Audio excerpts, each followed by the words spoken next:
আজকে হঠাৎ করে বাড়িতে একটা মেহমান আইছে। মেহমানের জন্য আমি আগে রান্নার জন্য সবকিছু রেডি করে নিচ্ছি। আসসালামু আলাইকুম। কেমন আছেন সবাই? আশা করি সবাই ভালো আছেন। আপনাদের দোয়া আশীর্বাদে আমিও খুব ভালো আছি। তাই আসলাম একটা ভিডিও শেয়ার করতে। আপনাদের ভালো লাগলে অবশ্যই লাইক, কমেন্ট এন্ড শেয়ার করবেন। এই তো রান্নার জন্য আগে সবকিছু কেটে রেখেছিলাম।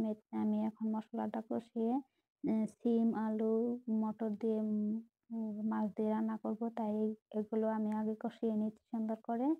আজকে রান্নার জন্য সিমের সাথে আমি মটরও দিয়ে দিচ্ছি। মটর তার মানে এই শীতের সবজি, তাই ভাবলাম যে মটরটাও দিয়ে দেই। এদিকে আমি ভালো করে কষিয়ে তারপরে ঝোলটা দিয়ে দেব। যতটুকু লাগে আরকি সেতটুকু দিয়ে দেব। এদিকে সবজিটা হতে থাক। আমি এখন থাল বাসনগুলো ধুয়ে নিব। থাল বাসন তার মানে রাতে ধুলে দেখা যায় সকালে অত কাম থাকে না, কিন্তু রাতে ধোয়া হয়েছিল না, তাই আমি সকালেই ধুয়ে নিচ্ছি। আর এদিকে আমার মাছটা দিয়ে দিচ্ছি। কালকে মাছটা ছিল, আজকে আমি দিয়ে দিচ্ছি। মাছটা ভাজা ছিল না, কষানো ছিল, তাই আমি মাছটা দিয়ে দিচ্ছি এখন। ওদিকে আমার বাপজান তো পুরাই খেলতেছে, আমি সেই ফাঁকে আমি রান্নাটা সেরে ফেলছি সুন্দর করে। এদিকে আমার ধনিয়া পাতা দিয়ে আর অল্প ঢেকে দিব, তারপরে নামিয়ে নিব সুন্দর করে। এই তো আমার রান্নাটা প্রায় শেষ। এখন আমি ভাজি করব। বাঁধাকপি, গাজর আর মটর দিয়ে আমি ভাজিটা করব। আজকে ভাজিটা কিন্তু অনেক মজা হয়েছিল, দেখতে কিন্তু অনেক সুন্দর, অনেক লোভনীয়। আজকে আমি প্রথম রান্না করলাম এভাবে। এই দিনে তার মানে নানা রকমের সবজি দিয়ে ভাজি করলে তার মানে ভাজিটা হেই স্বাদ লাগে। তাই আমিও ভাবলাম যে ভাজিটা করে নিই। এদিকে আবার ধনিয়া পাতা দিয়ে সুন্দর করে নাড়াচাড়া করে আমি নামিয়ে নিব। এই তো আমার ভাজাটা শেষ, আমি এখন নামিয়ে নেব। কালারটা অনেক সুন্দর হয়েছিল, তাই খেতে অনেক মজা হয়েছিল। আমি সবগুলো একসাথে নামিয়ে নিচ্ছি বাটিতে।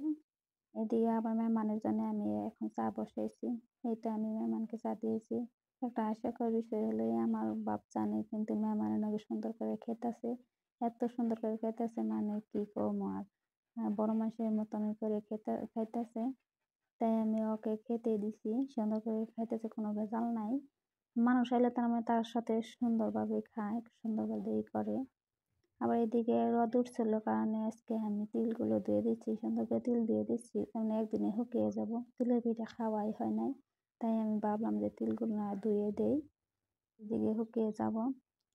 আর একটা হাস্যকর বিষয় হলো কি, আমি মুরগির খোয়ারে যাই দেখি আজকে অনেকগুলা ডিম, কি বলবো আর। ডিম কিন্তু কিনে পাওয়া যায় না। এদিকে যদি খোয়ারে এত ডিম থাকে তাইলে তো আর কোনো কথাই নেই। তাই আমি আপনাদের সাথে শেয়ার করতেছি এতগুলা ডিম, কি বলবো আর। দেখে তো তার মানে পুরা মনটা ভরে গেছে। তাই আমি ভাবলাম যে আপনাদের সাথে অল্প শেয়ার করি। সবাই ভালো থাকবেন, সুস্থ থাকবেন। আল্লাহ হাফিজ।